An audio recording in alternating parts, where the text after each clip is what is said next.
এত পরিষ্কার এই লেখাতে লেখা আছে, আমরা সেলুট জানিয়েছি এই লেখাতে ক্রিকেট বোর্ড।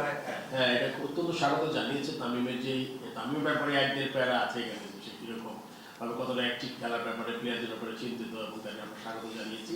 আবারও স্বাগত জানাচ্ছি আপনার প্রেস কনফারেন্সে। আর যেটা বললেন যে আপনার তামিম যখন পারতেছে, মানে যে মেজর ইয়ে ছিল, তাদের মেজর পোস্টার ছিল তামিম, সে যখন এই কাজটা করতে পারছে, আদার ক্লাব মেম্বার্স কেন পারছে না? ওয়াই, মানে তাদের ইভেন্টটাকে তারা সহায়তা করছে না কেন?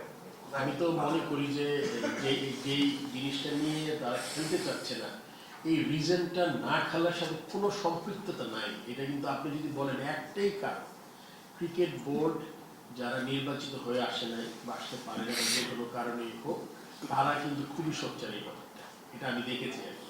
মানে আমার ব্যক্তিগত একটা কি বলবো, এটা একটা আমি অনুধাবন করেছি ব্যাপারটা, যে যাদের সাথে ক্রিকেট আমি বলি তামিমও ছিল, তামিম তো রিয়েলাইজ করেছে যে না খেলা হওয়াটা এটা খুবই একটা বাংলাদেশ ক্রিকেটের জন্য, প্লেয়ারের জন্য এর চেয়ে বড় ক্ষতিকারক কোনো কারণ হতে পারে না।